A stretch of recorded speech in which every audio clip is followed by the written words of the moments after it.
Students, आप लोगों का स्वागत है YouTube चैनल पर। आज हम लोग मैथ्स के कुछ कॉन्सेप्ट्स को लेकर मैं आपके पास आया हुआ हूँ। और सबसे महत्वपूर्ण बच्चों, आज किसी भी एक दिवसीय प्रतियोगी परीक्षाओं के लिए मैथ्स और रीजनिंग के कॉन्टेक्स्ट में अगर हम बात करें तो मैं एक नई अप्रोच लेके आया हूँ जिसको कहते हैं मैथ मेड इजी। ठीक है, बाय नरेंद्र सिंह रावत। तो देखिए, मेरा नाम नरेंद्र सिंह रावत है। मैं सृष्टि सिविल क्लासेस का डायरेक्टर हूँ। उत्तराखंड में हमारा संस्थान है और उत्तराखंड के सबसे पुराने संस्थानों में से एक और निरंतर अग्रसर है। टॉपिक जो हम लोग आज बच्चों करने जा रहे हैं, और हम ये राणा एकेडमी के एसोसिएशन में हम लोग मिलकर जो है एक कुछ नया करने का प्रयास कर रहे हैं, ताकि आने वाले उत्तराखंड एसआई और पटवारी के परीक्षाओं के लिए हम लोग मिलकर कुछ बढ़िया परिणाम आप लोगों को दे पाएँ। ये प्रयास है। और इस महामारी का जो ये लॉकडाउन का जो ये पीरियड है, इसका कुछ यूटिलाइजेशन हम लोग करें, ताकि ये भविष्य में किसी ना किसी रूप में हमारे लिए जो है एक क्या बोलते हैं लाभ की स्थिति पैदा करे, और कुछ हमारे लिए जो है कुछ और क्या बोलते हैं नए द्वार खोले हमारे लिए, ताकि जो परीक्षाएं हैं सरकार की, ये सरकारी नौकरी की जो परीक्षाएं हैं, उनमें किसी भी एग्जाम के लिए अगर आपको किसी अच्छे लेवल पे आपको जाना है तो बच्चों एक चीज़ का ध्यान हमेशा रखिए कि मैथ्स रीजनिंग हमेशा आपको उसको पढ़ना होगा, आपको उसको क्वालिफाई करना होगा। ठीक है, तो बच्चों हम जो है मैथ्स के टॉपिक की बात कर रहे हैं, और सबसे पहला टॉपिक, सबसे बेसिक, जहां से शुरुआत होती है हर चीज की। ठीक है, जैसे जब हम मकान बनाते हैं तो हम सबसे पहले बुनियाद तैयार करते हैं, तो ये वो चैप्टर है जो आपके फाउंडेशन को सेट करता है, बनाता है। और सबसे मजेदार बात यह है कि जब मैं यहाँ पे मैथमेटिक्स इजी कॉन्सेप्ट की बात करता हूँ बच्चों, तो मैं ये कहता हूँ कि भाई इससे कोई सरोकार नहीं है कि आपने मैथ्स पहले पढ़ी है या नहीं पढ़ी है। अगर आपको जोड़ना, घटाना, गुणा, भाग, ये सब चीजें आती हैं तो आप बहुत आराम से इसे सीख सकते हैं, समझ सकते हैं। कैसे होगा वो हम यहाँ पे आपको बताएंगे, कराएंगे, और इसमें हम आगे उन्नति करते रहेंगे, आगे बढ़ते रहेंगे। ठीक है, देखिए सबसे पहली बात यह है कि एक मन में एक संशय लोगों के रहता है कि मैथ्स बड़ी कठिन है, ऐसा है वैसा है। बच्चों ऐसा कुछ नहीं है। देखिए वो एक कहावत है ना कि जो घर नहीं देखा सो घर अच्छा, मीन्स जिसके बारे में आपको जानकारी नहीं है आप उसके बारे में आप कुछ भी धारणाएं बना सकते हैं। मेरा मानना, व्यक्तिगत मानना यह है कि मैथ्स रीजनिंग जो है, बाकी विषय जो प्रतियोगी परीक्षाओं के जो विषय हैं उनमें से सबसे अधिक अगर किसी में आपके अंक आ सकते हैं या आप नंबर प्राप्त कर सकते हैं तो वो ये विषय है। पहली बात, क्योंकि इसमें ये पूरा एक प्रैक्टिकल विषय है। ठीक है, ये प्रायोगिक विषय है, पूरी चीजें आप सिद्ध कर सकते हैं। बाकी जगह क्या होता है, आपको याद करना होता है। आपको जैसे इतिहास है, आपको तारीखें याद करनी है, आपको सन याद करने हैं, आपको वंशावलियां याद करनी है। यहाँ ऐसा कुछ नहीं करना है। यहाँ आप सिंपल से आपको जो है 0 से लेकर 9 तक 10 ऐसे सिंबल हैं, चिन्ह हैं, जिनका प्रयोग हम लोग पूरे इसमें करते हैं, और कुछ गणितीय अभिक्रियाएं हैं जिसको हम मैथमेटिकल ऑपरेशंस बोलते हैं। ठीक है, बात समझ में आ गई। तो जैसा कि मैंने आपसे कहा, आज हम किसके बारे में बात कर रहे हैं, हम ये बेसिक कॉन्सेप्ट जो हमारा है, कौन सा है, नंबर सिस्टम का, हम इसके ऊपर बात कर रहे हैं। और नंबर सिस्टम की जब हम बात कर रहे हैं तो इसका अभिप्राय क्या, संख्या तंत्र से, एक ऐसा तंत्र, दुनिया, संख्याओं की दुनिया समझ लीजिए आप। जैसे इंसानों की दुनिया है पृथ्वी, वैसे संख्याओं की भी अपनी एक दुनिया है। और मजेदार बात यह है कि जिस प्रकार से डार्विन ने थ्योरी दी थी इवोल्यूशन ऑफ लाइफ, जीवन की उत्पत्ति का जो सिद्धांत दिया था, उसी प्रकार से गणित का, मैथ्स का जो ये अंक है, इनकी भी उत्पत्ति का एक क्या है, सिद्धांत, एक इवोल्यूशन ऑफ लाइफ है इनकी भी। ठीक है, बात समझ में आ गई। सब कुछ एक दिन में नहीं हुआ। कुछ चीजें ऐसी हैं कि आदि मानव ने कुछ चीजों को करने का प्रयास किया। फिर आप खुद सोचिए कि हम आज जिस स्तर पर पहुंचे हैं वो ये कोई एक दिन की घटना नहीं है, या एक महीने की घटना नहीं है, या साल भर की घटना नहीं है। ये शताब्दियों से चलता आया, उसमें सुधार होते रहे, जैसे जैसे मानव का बौद्धिक विकास हुआ, इन संख्याओं का भी विकास हुआ, और हम हो सकता है भविष्य में आने वाले 100-200 साल बाद कुछ और हम लोग जो है इन्हीं संख्याओं को किसी और रूप में अभिव्यक्त करना सीखें। बात समझ में आ गई? तो प्यारे बच्चों, सबसे पहली बात मैं आपको ये विश्वास दिलाना चाहता हूं कि जिनको भी गणित विषय से या मैथ्स रीजनिंग से डर लगता है, वो बिल्कुल इस डर को आप निकाल दीजिए। आप मेरे साथ, मेरा हाथ पकड़ के आप चलिए, मैं आपको एक एक चीज उस स्तर से आपको समझाऊंगा कि आप भविष्य में कभी आपको जो है कहीं भी किसी भी संस्थान में मैथ्स रीजनिंग के लिए कम से कम मैथ्स रीजनिंग के लिए आपको कोचिंग लेने की आवश्यकता नहीं पड़ेगी। यहां मैं इतना आपको करा दूंगा, ठीक है?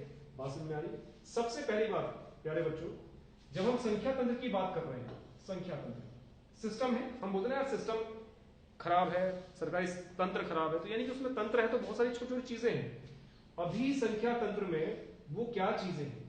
सबसे पहली बात आती है संख्या तंत्र में आधारभूत चीजें। आधारभूत में मींस फंडामेंटल। फंडामेंटल क्या है? फंडामेंटल बच्चे आप ये समझे कि जब हम बात कर रहे हैं संख्या तंत्र की, तो उसके दो क्या बोलते हैं आधारभूत तत्व हैं, जिसको हम बोलते हैं इंग्लिश में डिजिट, और हिंदी में बोलते हैं उसको अंक। क्या बोलते हैं? डिजिट और अंक। हिंदी इंग्लिश में डिजिट, हिंदी में अंक। और दूसरा क्या है? इन अंकों को मिलकर बनने वाली, इन अंकों से मिलकर बनने वाली क्या? इन अंकों से बनने वाली क्या? संख्या। ठीक है, मैंने क्या कहा? अंक है और इनसे बनने वाली संख्या। अब यहीं पे हम जो है हम अंतर की बात कर रहे हैं कि भाई दोनों में फर्क क्या है? दोनों में फर्क क्या है? दोनों में बच्चों फर्क ये समझ लीजिए आप, अंतर जो है बुनियादी अंतर, जिसको बोलते हैं हम लोग बेसिक डिफरेंस इज दैट कि जो अंक है, ठीक है, जो अंक है या डिजिट है, जो अंक है या डिजिट है, आप उसको ऐसे समझ सकते हैं कि भाई जब हम डिजिट की बात कर रहे हैं,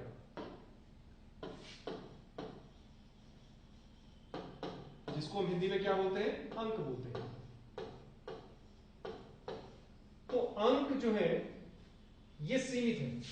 अंक क्या है? सीमित है। कहां से कहां तक? 0, 1, 2 से लेकर और 9 तक। बात समझ में आ गई बच्चों? तो अंक सीमित है। कितने हैं? 10 अंक हैं। इन्हीं अंकों के माध्यम से हम लोग जो है पूरे ये गणित या गणित से आगे चलते हुए आप रीजनिंग में जाएं, आप फिर फिजिक्स में जाएं, आप और जगह भी जाएं, इन सब का आधार, कई बार ये कहा जाता है कि गणित को ही, जो गणित है उसे ही अन्य विषयों की मां का दर्जा दिया गया, क्योंकि यही सारी चीजें फिजिक्स है वो भी यहीं से निकल के आ रही है। तो कितने हैं इसमें? ये 10, कुल 10 अंक हैं जिनके माध्यम से हम लोग आगे संख्याएं बनाने का काम करते हैं। ठीक है, बात समझ में आ गई? और फिर आती है बात कि भाई नंबर क्या है?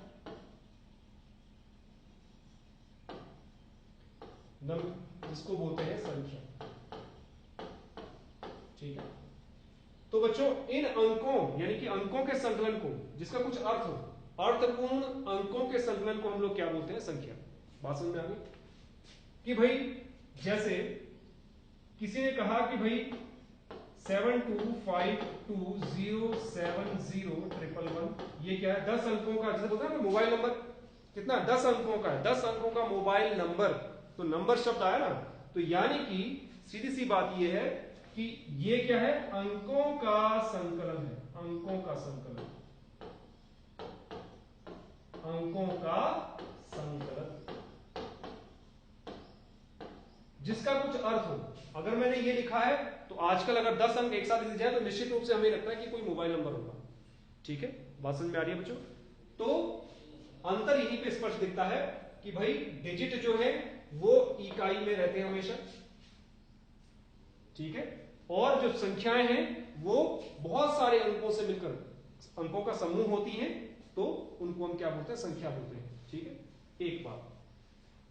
दूसरी महत्वपूर्ण बात जो बच्चों इसमें है वो ये है कि प्रत्येक अंक अपने आप में एक संख्या है। ठीक है, प्रत्येक अंक अपने आप में क्या होती है? एक संख्या होती है, परंतु मैं ये नहीं कह सकता कि प्रत्येक संख्या अंक हो। बात समझ में आ रही है? क्लियर है? तो मैं फिर से आपको रिपीट कर रहा हूं प्रत्येक अंक अपने आप में एक संख्या होती है, परंतु प्रत्येक संख्या अंक नहीं होती। क्लियर हो गया?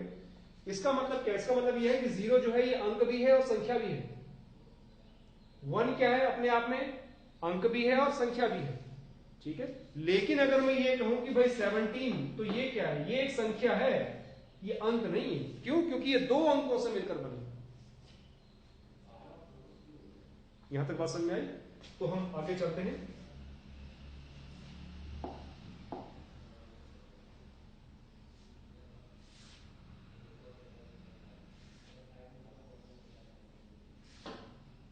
अंतर हमें समझ में आ गया। ठीक है, तो बच्चों हमें इनका अंतर हमें समझ में आ चुका है। Difference between digit and number हमें क्लियर हो गया, हम समझ में आ गई बात क्या है। आगे चलते हैं। आगे क्या है वो पूछता है, इसमें कुछ चीजें आती हैं गणित में, इसको बोलते हैं कांस्टेंट एंड वेरिएबल। कांस्टेंट को हिंदी में बोलते हैं नियतांक और वेरिएबल को बोलते हैं चर राशि। ठीक है, अब ये क्या होते हैं? तो प्यारे बच्चों आप ये समझें कि कांस्टेंट यानी कि या नियतांक जो है, नियतांक जिनका मान निर्धारित है, पहले से ही पूर्व से निर्धारित है।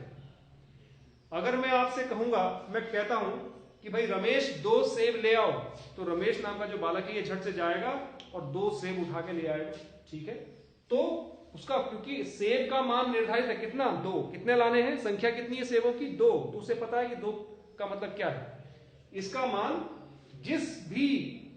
जिस भी चीज का मान निर्धारित है वो नियतांक कहलाता है। जिस अंक का मान निर्धारित है वो नियतांक कहलाता है। ठीक है, बात समझ में आ गई? उदाहरण के तौर पे ये आपके 0, 1, 2 या 12 या 17 जो भी है, मतलब ठीक है, ये आपको बता रहा। अगर मैं यहां लिखता हूं 15, तो आप क्या कहेंगे? आप 15 ही बोलोगे ना, आप इधर बोलोगे कि सर पता नहीं चल रहा, ये 18 भी हो सकता है, 20 भी हो सकता है। ठीक है, बात समझ में आ गई? दूसरा है चर राशि। चर राशि का अभिप्राय क्या है? चर राशि का अभिप्राय आप ये समझें कि जिसका मान निर्धारित नहीं है, जिसका मान निर्धारित नहीं है या निश्चित नहीं। बात समझ में आ गई? तो यानी कि चर राशि का मतलब क्या? जिसका मान निश्चित या निर्धारित तय नहीं है। क्या है वो? निकलेगा आगे परिणाम जब आप करेंगे। आप गणित में आप सवाल कर, आप जब आप प्रश्न लगाएंगे, आप सवाल लगाएंगे, तो आपको जो उसमें से उसका मान निकल के आएगा वो, यानी ठीक है। आपने कई बार देखा होगा, आप लिखते हैं माना x, तो ये x क्या है? यही तो चर राशि है। या आपने a ले लिया, ठीक है, बात समझ में आ गई? या आपने p ले लिया, तो ये अगर मैं x a p में इंग्लिश में लेके जा पढ़ता हूं वहां, तो मुझे समझ में आती है कि a का मतलब क्या है। a क्या है? वाउल है। बात समझ में आ गई? स्वर जिसको बोलते हैं। b क्या है? p क्या है? p कॉन्सोनेंट, मतलब व्यंजन। ठीक है, इसी प्रकार से x क्या है? कॉन्सोनेंट है, व्यंजन है। तो इंग्लिश में तो इंग्लिश में ये क्या है? ये इंग्लिश में इसका मान निर्धारित है, लेकिन जब मैं इसका प्रयोग यहां मैथ्स के क्षेत्र में, गणित में आके करता हूं, तो ये इन्हीं को ही क्या बोलते हैं हम लोग? चर राशि बोलते हैं। ठीक है, बात समझ में आ गई? अगर इसका मान दिया नहीं है, मान लीजिए वो कई बार कहता है x इज इक्वल टू 1, तो इस बार ये x क्या है? ये निर्धारित हो गया है कि x कितना है? 1। तो ये इस बार चर राशि ना होके क्या कहलाएगा? ये कहलाएगा नियतांक। बात समझ में आ गई? यहां तक क्लियर है? आगे बढ़ते हैं।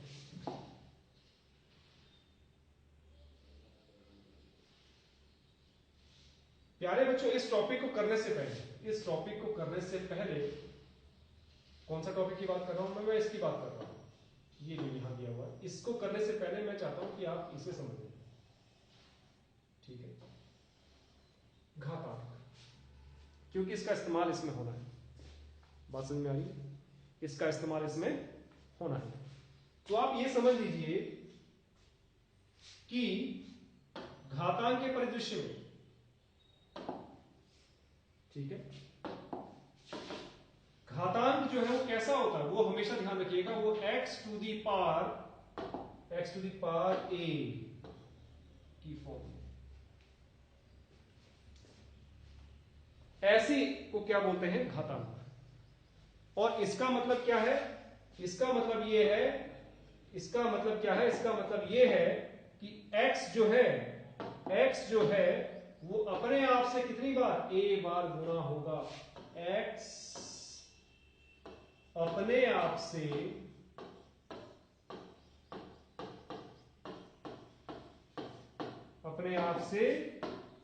a बार गुणा होगा।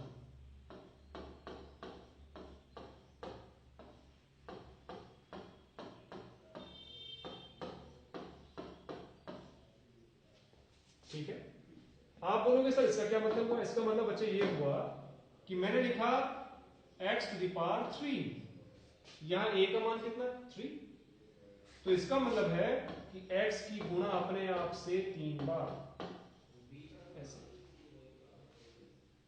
ठीक है, बात समझ में आ गई। घातांक और करणी के ऊपर पूरी इकाई है, पूरी यूनिट है, पूरा चैप्टर है, जिसको हम करेंगे आगे।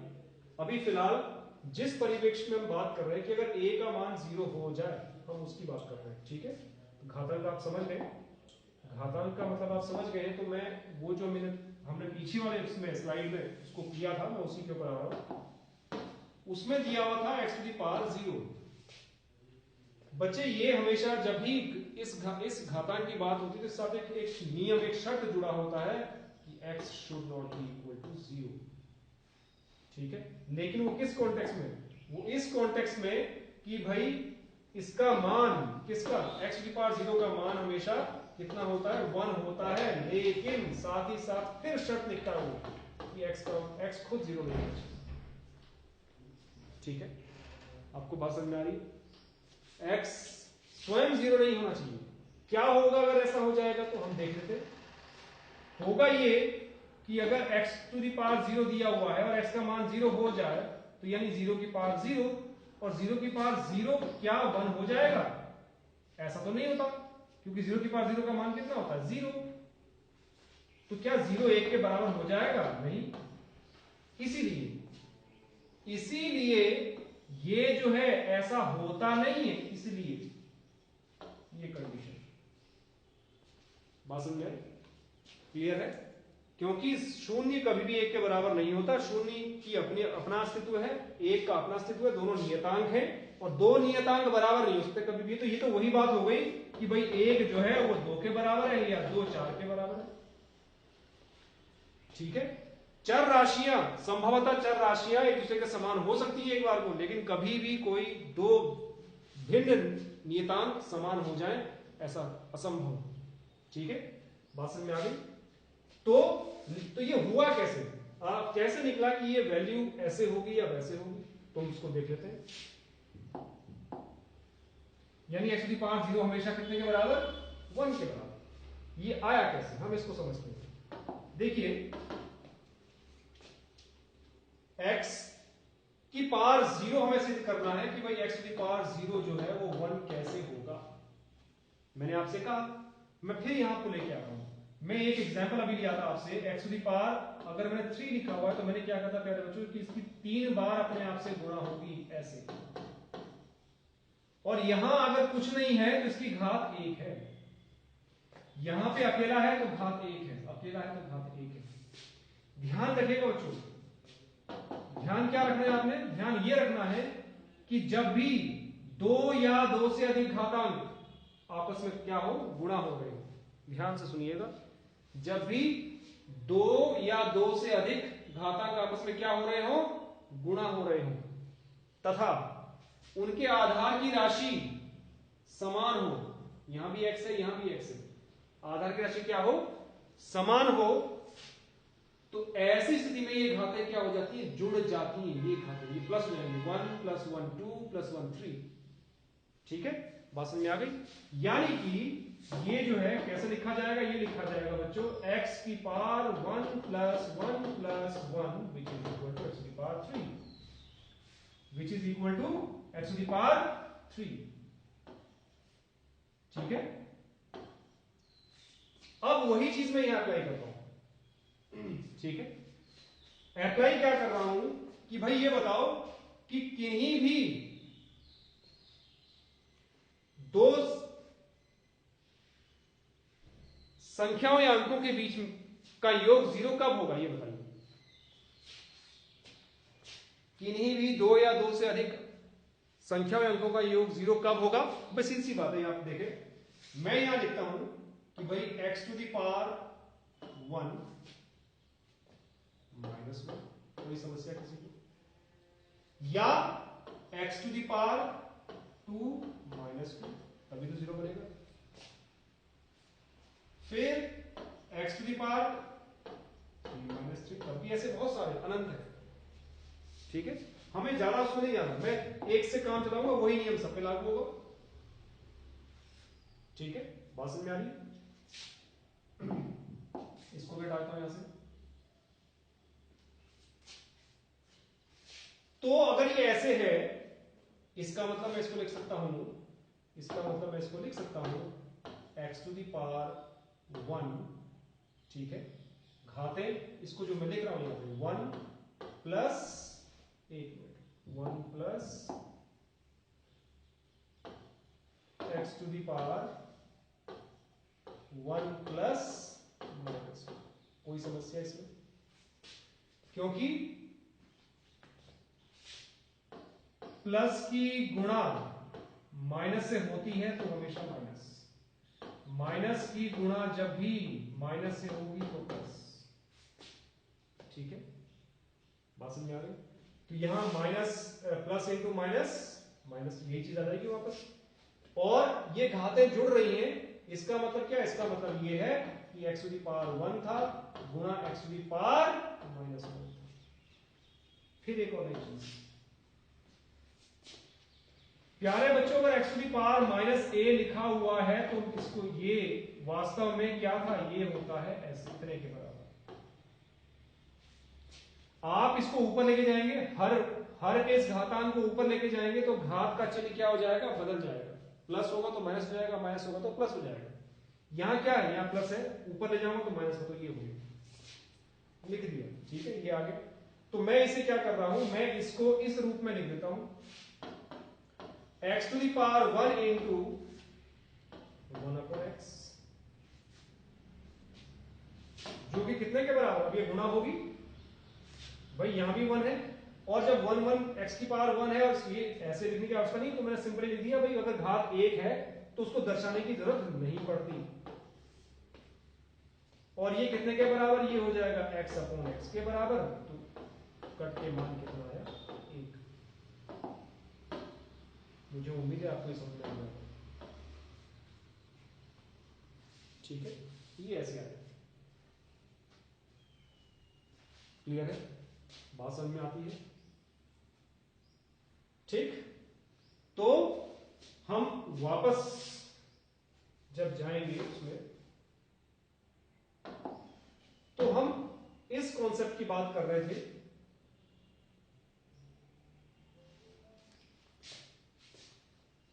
हम बात कर रहे थे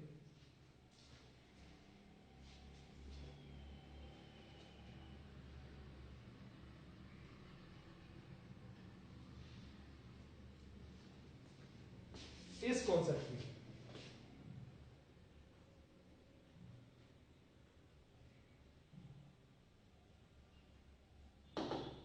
ये इसको सिद्ध किया,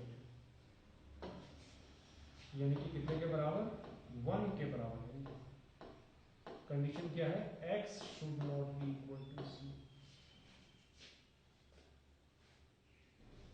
ठीक। अब हम वापस आते हैं, जो जिसका इस्तेमाल है, इस्तेमाल कहां पे है? यहां पे।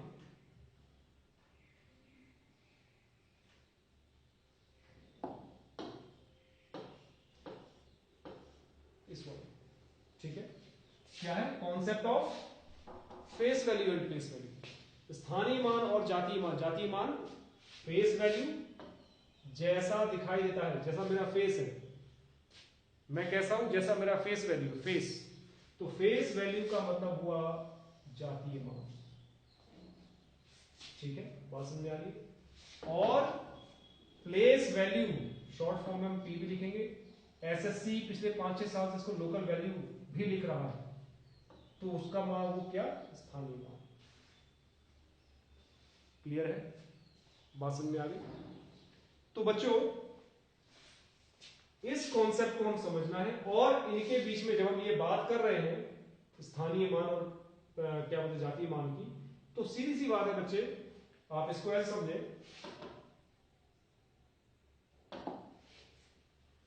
कि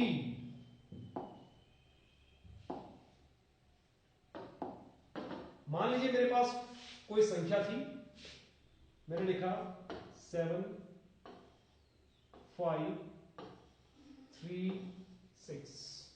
कितने अंकों की संख्या है? आपने कहा सर 3 अंकों वाली संख्या है। ठीक है, बिल्कुल ठीक है, 3 अंकों वाली संख्या है।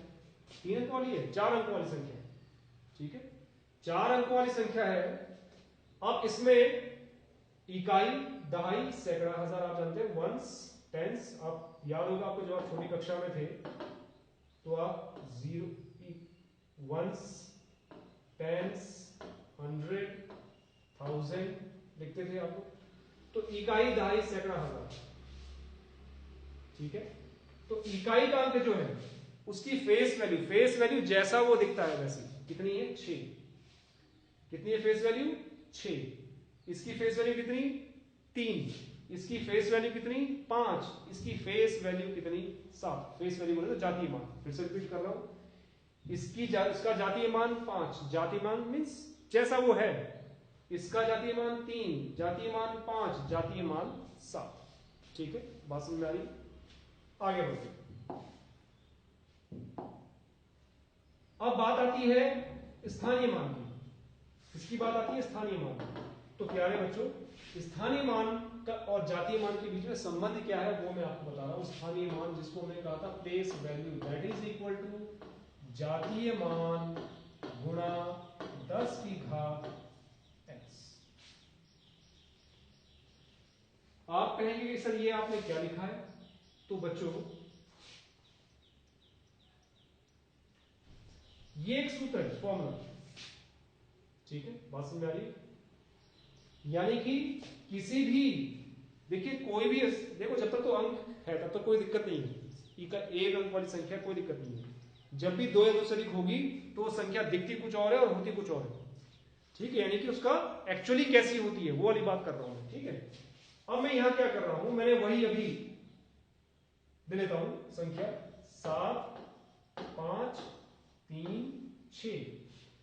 आप मेरे से पूछेंगे कि भाई ये x क्या है, तो मैंने x यहां लिखा, ये लीजिए, और ये एरो बना दिया इधर को, और संख्या लिखना शुरू कर रहा हूं। संख्या क्या लिखी, 0 1 2 3। ठीक है, और अब लिख रहा हूं कि भाई जो ये इकाई का अंक है इसका स्थानीय मान कितना। तो आप तुरंत सूत्र में से देख के बताएंगे कि सर जितना इसका जातीय मान कितना है, 6 गुणा 10 की घात, जितना इसके ऊपर लिखा हुआ है 0, और 10 की घात 0 अभी x की पावर 0, 10 की घात 0 मीन्स 1। तो 6 एकम 6। भाई 10 की घात 0 है, इस पूरे की वैल्यू कितनी जाएगी भाई, इसका मान 1 है। अभी पढ़ा था हमने जब हमने यहाँ x की पावर 0 पढ़ा था। बस x का मान 0 नहीं होना चाहिए, तो x का मान 0 थोड़ी यहाँ पे 10 है। ठीक, बात समझ में आ गई। अब मैं यहां आता हूं। ठीक है, इसका स्थानीय मान कितना, आपने तुरंत कहा सर जितना इसका जातीय मान गुणा 10 की घात 1, और 10 की घात 1 कितना, 10 एकम, अपने आप से एक बार गुणा होगा, तो 10 गुणा 3 30। ये कितना, इसका स्थानीय मान कितना, जितना इसका जातीय मान गुणा 10 की घात 2, और 10 की घात 2 कितना, यानी 10 गुणा 10 यानी 100, गुणा 5 500, और फाइनली 7 गुणा 10 की घात 3। 10 की घात 3 मतलब 10 गुणा 10 गुणा 10 यानी 1000 गुणा 7 7। और जब ये जुड़ रहा है तभी तो ये इतना बन रहा है। बात समझ में आ गई। जब ये जुड़ रहा है, तभी ये 7536 बन रहा है। अब आप पूछेंगे कि सर आप ये आप बता रहे हैं, इसका उद्देश्य क्या है? उद्देश्य ये है बच्चे कि जो 2 अंकों वाली संख्या के जो प्रश्न आते हैं उसमें ये कॉन्सेप्ट चलता है। ठीक है, वहां क्या हो रहा है वहां देख लेते हैं। ये यहां तक क्लियर है? बात समझ में आ रही है आप लोगों को? ठीक है, तो इसमें जो है आप ये समझें कि जब मैं बात कर रहा था 2 अंकों वाली संख्या के बारे में, किसकी बात हो रही है? 2 अंकों वाली संख्या।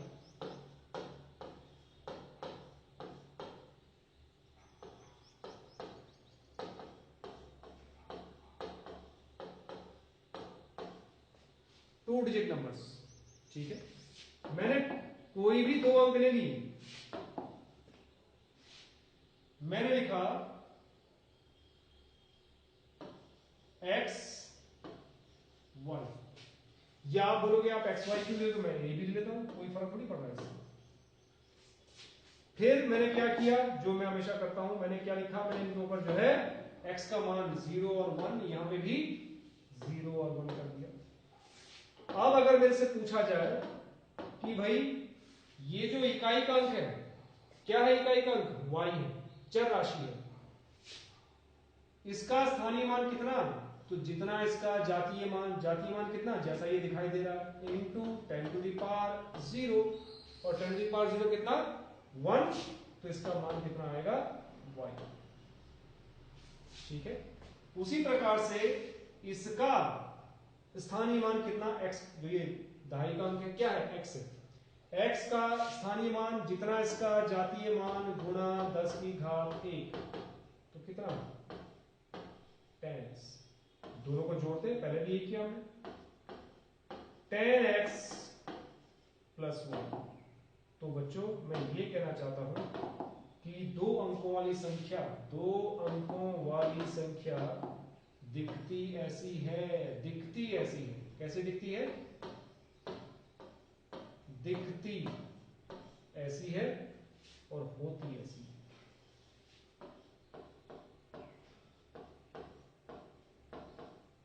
दिखती और होती। और क्वेश्चन किससे होंगे? दिखने वाले से नहीं होंगे, होने वाले से। प्रश्न इससे हल होंगे। ठीक है, प्रश्न किससे होंगे? इससे हल होंगे। एक छोटा सा प्रश्न ले लेता हूं मैं आपके लिए, ठीक है, ताकि आप इसको समझ पाए। ये आप नोट करना चाहें आप कर सकते हैं, लिखना चाहें लिख सकते हैं। उसी प्रकार से आप इसको भी बना लीजिए। जब आप ये दिखती ऐसी है, होती कैसी है? दिखती ऐसी है और होती है 10a प्लस b। ठीक,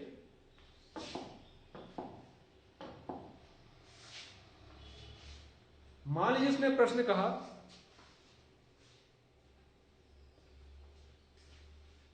किसी 2 अंकों वाली संख्या, क्या कहा उसने? किसी 2 अंकों वाली संख्या के अंकों का अंतर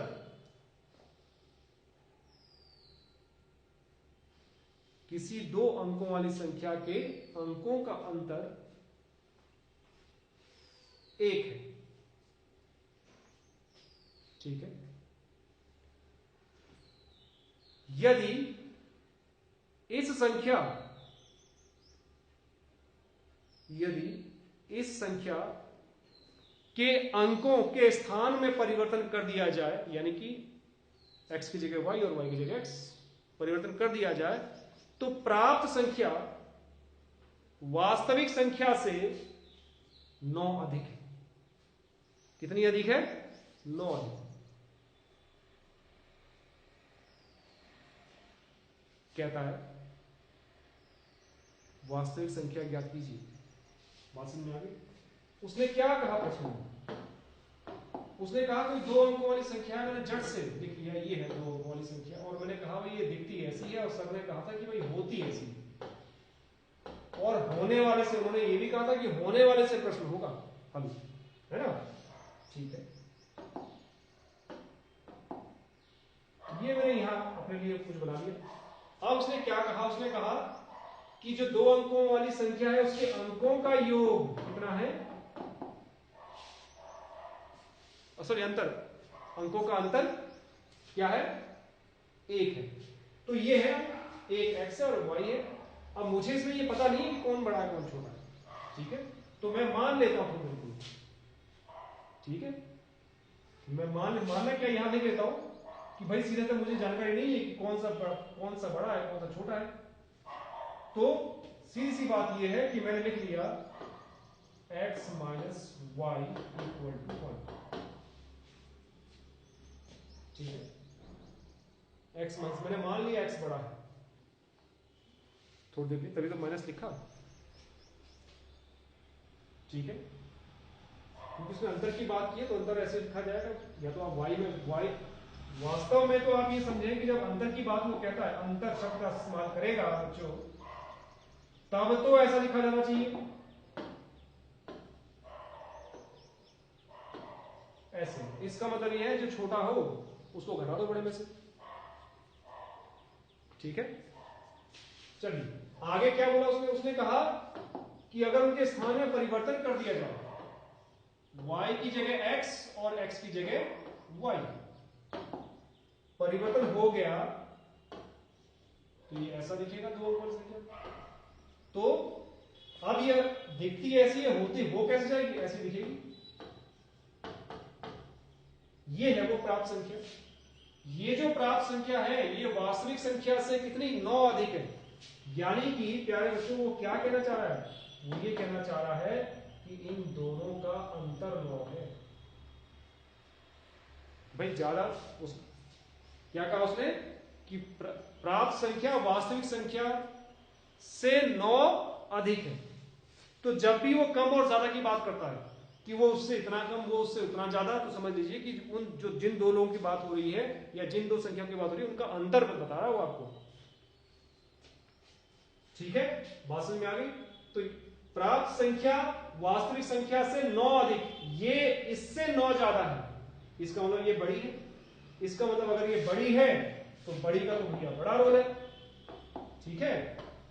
तो इसमें से इसको घटाऊंगा, ये मैंने लाइन सेपरेट करके लिखी, इसका कोई, तो दोनों का अंतर tan y प्लस x में से आप अगर घटा दें tan x प्लस y तो कितना 9 मिलेगा।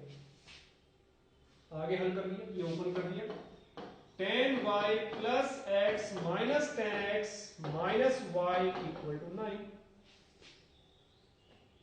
देखिए 10y प्लस के हैं, ये माइनस का है, तो क्या 9y, यहां पे x ये प्लस का है और tan x माइनस के हैं, तो जो बड़ा होगा, बड़ा कौन है 10, उसी का चिन्ह आएगा, ठीक, कितने के बराबर 9 के बराबर। अब सब में से 9 ये आप हटा दीजिए, तो मेरे पास फाइनली यहां क्या बचता है, यहां बचता है y minus x equal to 1। भैया कुछ नहीं तो ये सब 9 कॉमन आ जाएगा ना, ये हो जाएगा ऐसे y minus x equal to 9, तो 9 1 9 ऐसे, ठीक है, क्लियर है नहीं क्लियर? हाँ, अब देखिए ये भी यही बता रहा है जो वो बता रहा है, ये भी वही बता रहा है जो वो बता रहा है, ठीक है, बात समझ में आ रही। तो मैं एक काम कर सकता हूं कि भाई अगर ये समान हो जाए, क्या हो जाए, समान, तो मैं यहां चेंज ये कर लेता हूं, मैं मान लेता हूं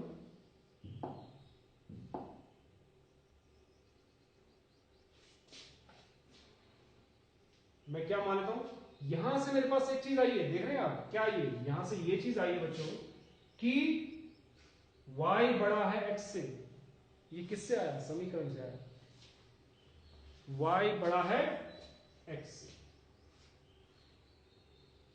ठीक। तो अब मैं ऑप्शंस के हिसाब से भी, यहां पे भी फिर यहां पे उसने ये अंतर दिया हुआ था, अगर उसने योग दिया होता तो भी आसान होता, और नहीं भी होता तो मैं ऐसा देख लेता हूं ना किस किस का अंतर कितना है। तो y बड़ा होना चाहिए x से, तो y की जगह 1 लेता हूं, y की जगह क्या, y की जगह लेता हूं 1 माइनस 0 तब भी 1 आएगा। लेकिन अगर y का मान आप 0 लेंगे तो 0 और 1 तो 2 अंक वाली संख्या नहीं होगी, नहीं होगी ना, 2 अंक वाली संख्या तो नहीं होगी। इसका मतलब ये अजम्पशन गलत है, हमने ये गलत लिया, तो फिर इसे हटा दो। तो अगला क्या, फिर एक की वृद्धि करें, ये 2 माइनस 1 तब भी 1, ठीक है। अब अगर y का मान 2 और x का मान 1 है तो प्यारे बच्चों उस हिसाब से आप देखेंगे तो भाई अगर एक्स वाई में यहां लिख लूं, x और y लिख लूं यहां पे, और x का यहां कितना लिया, x का मैंने यहां 1 लिया और y को यहां क्या लिया 2, तो यहां 1 लिखा यहां 2 है, ये 12 है, रिवर्स हो जाएगा तो क्या हो जाएगा 21, दोनों का डिफरेंस कितना है 9, बिल्कुल ठीक है, ये की हो जाएगा। बात समझ में आई, क्लियर है। तो इस प्रकार के बहुत सारे प्रश्न इसमें बनते हैं, एक अच्छी खासी व्यवस्था होती है, किसी भी एग्जाम में 1 नंबर का प्रश्न इस प्रकार से निश्चित रूप से आता है। मेरी बात आप समझ रहे हैं, ठीक है, क्लियर है। तो ध्यान रखिएगा कि इतना ज्यादा इतना कम, तो वो ऐसे प्रश्न वो प्रश्न होते हैं जिसमें कि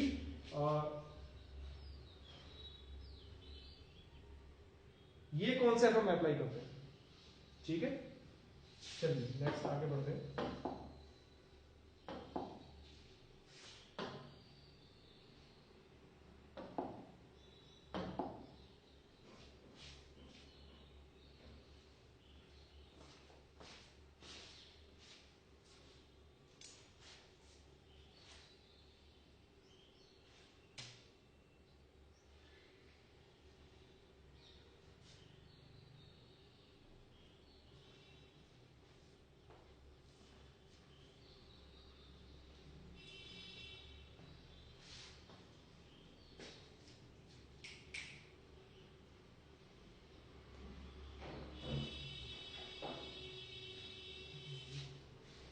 पीडीएफ इसमें फिर से डाल देंगे, इसमें स्लीप मोड।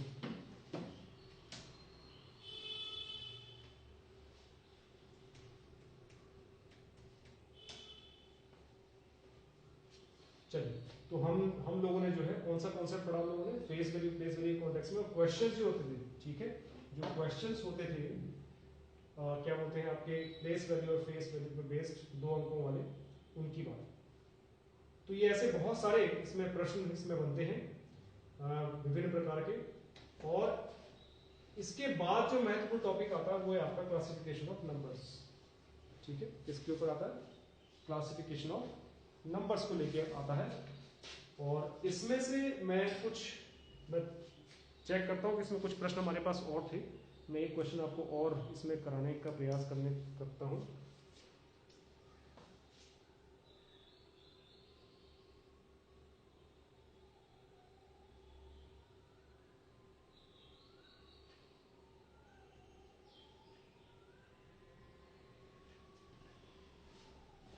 अभी शायद इस फाइल में ये नहीं है, यहाँ पे आप ये देखें कि एक क्वेश्चन हम वैसे ही बना लेते हैं, कोई दिक्कत नहीं है उसमें, ठीक है। मैं उधर चला रहा हूं बोर्ड पे। वो ये कहता है कि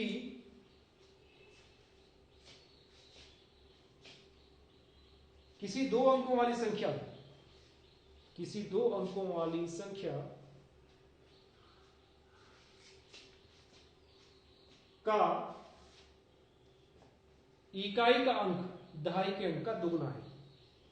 क्या कहा उसने, 2 अंकों वाली संख्या का इकाई का अंक दहाई के अंक का दुगना है। यानी कि अगर 2 अंकों वाली संख्या ये है, दिखती ऐसी है, होती ऐसी है, और साथ ही साथ वो मुझे बता रहा है कि भाई जो इकाई का अंक है वो दहाई का क्या है, दुगना है, यानी y जो है दैट इज इक्वल टू कितना, ट्वाइस ऑफ दुगना।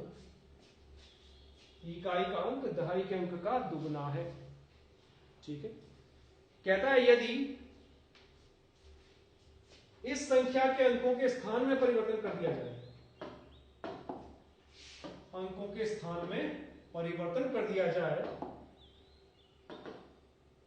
तो यहां क्या आ जाएगा y और यहां x। तो प्राप्त संख्या दिखेगी कैसी, दिखती ऐसी होगी कैसी, 10y प्लस x।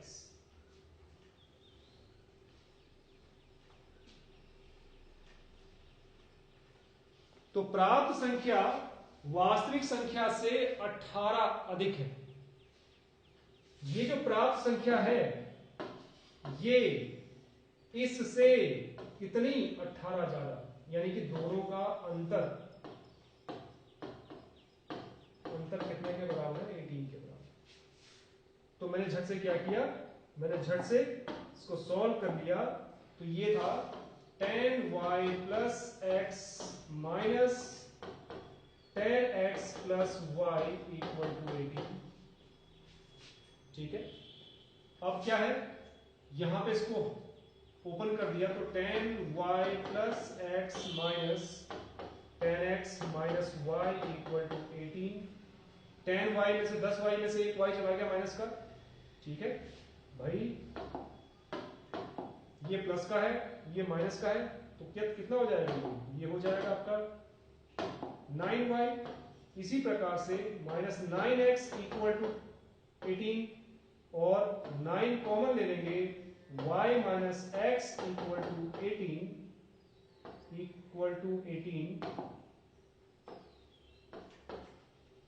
तो 9 2 जा 18। यानी कि मेरे पास एक समीकरण आया क्या, y minus x is equal to 2। कि भाई जो दोनों संख्याएं हैं, जो संख्या है उसके जो दोनों अंक हैं उनके बीच का अंतर 2 है। अब आप क्या करें, आप ये वाला जो मान ये उठा दें यार, तो ये क्या हो जाएगा 2x minus x equal to 2। तो x का मान कितना 2। अब ये मान उठा के आप इसमें रख दीजिए तो y का मान मिल जाएगा आपको। y is equal to x की जगह 2 रख दिया तो कितना 4। इसका मतलब जो संख्या है वो कितनी है, ये वाले मान में उठा के यहां रख रहा हूं, ये और ये। ठीक है, x की जगह क्या रखा, x की जगह रखा 2 और y की जगह 4। ये है वो संख्या 2 अंकों वाली जिसका इकाई का अंक दहाई के अंक का दुगुना है, और जब इसके स्थान में परिवर्तन कर दिया जाए तो कितना बनेगा 42। दोनों का डिफरेंस कितना है 18। यस और नो। ठीक है, तो बच्चे ऐसे ही बहुत सारी चीजों को लेके हम आने वाले हैं आगे। अब ये क्या बोलते हैं, यात्रा शुरू हो चुकी है और बहुत लंबी यात्रा है। अरिथमेटिक में ही कम से कम आपके जो है 7-8 चैप्टर है जिसको हमने करना है। उसके बाद अलजेब्रा, ये सब चीजें चलेंगी, सीक्वेंस से हम चलेंगे। और आप बिल्कुल मन से पढ़िए हमारे साथ और निश्चित रूप से सफलता प्राप्त होगी। एक चीज का ध्यान रखिए, हमेशा मैंने आपसे हमेशा बोला है, मैथ्स रीजनिंग 2 चीजें ऐसी हैं जो कॉन्सेप्ट पे बेस्ड है, जो लॉजिक पे बेस्ड है। ये बाकी विषयों से इसलिए अलग है कि इसमें याद करने की कोई चीज नहीं है, और ये साथ साथ ये विषय ऐसे हैं जिसमें आप पूरे में से पूरे नंबर आने स्वाभाविक है। आप जीएस में आप निश्चित रूप से कोई तारीख भूल सकते हैं, किसी वंशावली का कोई राजा भूल सकते हैं, लेकिन यहां अगर आप सिर्फ जोड़ना, घटाना, गुणा, भाग की प्रक्रिया सही तरीके से कर रहे हैं तो पूरे नंबर इसमें आपको मिल सकते हैं। और आगामी जो उत्तराखंड में एसआई और पटवारी की जो पोस्टें होंगी, खास तौर पे जो हमारा फोकस है उत्तराखंड एसआई की मैं बात कर रहा हूं, 125 नंबर आपके जो है मैथ्स और रीजनिंग के हैं और 100 नंबर आपके हिंदी के हैं। ये 2 विषय, मतलब कि मैथ्स रीजनिंग को अगर हम एक मान लें और हिंदी, अगर आप इन 2 में मेहनत कर लें तो चयन निश्चित रूप से होगा, लेकिन वो तैयारी उस लेवल की होनी चाहिए। ठीक है, तो ज्यादा आपका समय लेते हुए बहुत बहुत शुक्रिया, बहुत बहुत धन्यवाद। आप स्वस्थ रहें, आबाद रहें।